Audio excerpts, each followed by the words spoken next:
on part aux États-Unis où la hausse des prix à la consommation a nettement ralenti en mai selon des statistiques publiées hier, nourrissant les anticipations d'une pause de la Réserve fédérale dans le relèvement de ses taux à l'issue de sa réunion de politique monétaire de ce jour. En effet, l'indice des prix à la consommation, le CPI du département du travail, a augmenté de 0,1% en mai, en glissement mensuel contre 0,4% en avril et de 4% sur un an contre 4,9% en avril dernier. Les économistes interrogés par Reuters prévoyaient eux en moyenne un ralentissement à 0,2% d'un mois sur l'autre et à 4,1% en rythme annuel. Si l'on exclut les éléments volatiles comme les produits alimentaires et l'énergie, l'inflation dite de base ou core CPI est ressortie en hausse de 0,4% en mai sur un mois, tandis que sur un an, sa progression revient à 5,3% en ligne avec les estimations des économistes interrogés par Reuters.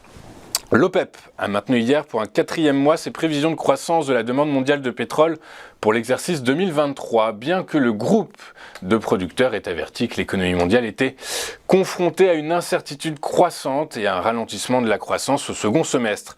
La demande mondiale de pétrole en 2023 augmentera de 2,35 millions de barils par jour, soit 2,4%, a indiqué l'Organisation des exportateurs de pétrole dans son rapport mensuel. Ce chiffre est pratiquement inchangé par rapport aux 2,33 millions de barils par jour prévus le mois dernier. Les incertitudes sur la croissance économique au second semestre 2023 augmentent dans un contexte d'inflation élevée, de taux d'intérêt déjà élevés et de marché du travail tendu, indique l'OPEP dans son rapport. En outre, on ne sait toujours pas comment et quand le conflit géopolitique en Europe de l'Est sera résolu, a-t-il déclaré. Une offre d'1 milliard d'euros a été présentée par Xavier Niel, Mathieu Pigasse et Mouès Alexandre Zouari pour monter au capital de Casino, selon le magazine Challenge. Les trois hommes d'affaires ont déposé leur offre écrite auprès de la direction du groupe qui va désormais en informer le conseil d'administration. Le montant exact de l'offre est d'1 milliard d'euros, dont 300 millions d'euros directement investis par le véhicule d'investissement 3F des trois hommes d'affaires et fondateurs de Teract, un réseau d'enseignes et de marques comprenant notamment Gamme Vert, Jardiland et les boulangeries Louise. Le reste de l'offre proviendra de l'argent levé auprès d'autres investisseurs actionnaires et créanciers de Casino.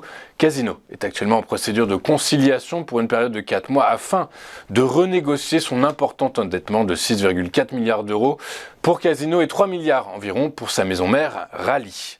Avant de poursuivre le fil de notre émission, regardons ce qui s'est passé sur les principales places boursières de la planète hier. Les bourses européennes ont clôturé la séance dans le vert, boostées par les données sur le rythme de la hausse des prix à la consommation aux États-Unis, données qui montrent un ralentissement de l'inflation et qui renforcent la probabilité de voir une Fed maintenir ses taux inchangés à l'issue de sa réunion de politique monétaire ce soir à 20h. Statu quo anticipé à 90% par le consensus FedWatch. À Paris, le CAC 40 a terminé en hausse de 0,56% à 7290 points, tandis que le FTSE a pris 0,32% à 7594 points et le DAX a clôturé sur un gain de 0,83% à 16 230 points. À New York, les indices actions terminent la journée dans le vert, tirés par les données sur l'inflation aux États-Unis au mois de mai, ce qui a notamment permis au S&P 500 et au Nasdaq d'atteindre des plus hauts de 14 mois. Le Dow Jones a pris 0,43% à 34 212 points, le S&P 500 a gagné 0,69% à 4 369 points et le Nasdaq Composite a progressé lui de 0,83%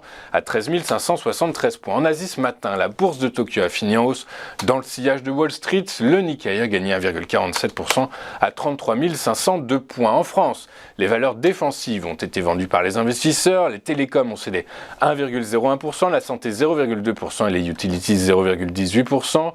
Parmi les principaux mouvements à la hausse, nous retiendrons les gains de matériaux de base, les gains des matériaux de base et de la tech qui ont pris tous les deux 0,92%. Les industries et les biens de consommation ont respectivement gagné 0,78 et 0,71%. Dans le détail, Rexel a fini en tête du SBF 120 à la faveur d'un gain de 5,36% à 22,99 €. L'action du distributeur de matériel électrique a pris 16% sur les 5 dernières séances. Verallia a fini bon dernier du SBF 120, le titre de l'entreprise française spécialisée dans l'emballage Pour les boissons et les produits alimentaires, pâtis de la dégradation de recommandations d'un cabinet d'analyse financière qui passe d'achat à neutre. L'objectif de cours a été ramené de 45 à 42 euros. Sur le marché des taux souverains, les rendements obligataires en zone euro ont fini en hausse. Le rendement du Bund allemand à 2 ans a fini sur un gain de 6 points de base à 3,03%, tandis que son homologue à 10 ans a augmenté de plus de 4 points à 2,42%. Sur le Forex, la divergence Fed-BCE continue de profiter à l'euro qui s'est changé hier en hausse de 0,31% à 1,079 $. Les cours du pétrole ont bondi hier, motivés par un sursaut technique, mais aussi par un regain d'appétit pour le risque grâce aux mesures de relance en Chine. En effet, la Chine a abaissé hier de 0,10 points de pourcentage le taux auquel les banques empruntent à court terme auprès de la Banque centrale chinoise à 1,9%, une mesure censée stimuler l'octroi de crédit et aider à relancer l'économie du pays. Le prix du baril de Brent de la mer du Nord pour livraison en août a progressé de 3,41% pour clôturer à 74,29 $. Quant au baril de WTI avec échéance juillet, il a gagné lui 3,42% à 69,42 $. Enfin, du côté des cryptos, à mesure que le statu quo de la Fed se précise à 90% selon le consensus FedWatch, les cryptos font du surplace. Le Bitcoin a cédé 0,26% à 25 850 $. Calme plat également du côté de l'Ethereum qui a seulement cédé 0,21% à 1739 $ l'unité. Nous allons marquer une toute première pause dans cette édition du 14 juin 2023. Juste après, nous retrouverons Eric Seban qui va décrypter pour nous l'ouverture de la séance à Francfort. A tout de suite sur TV Finance.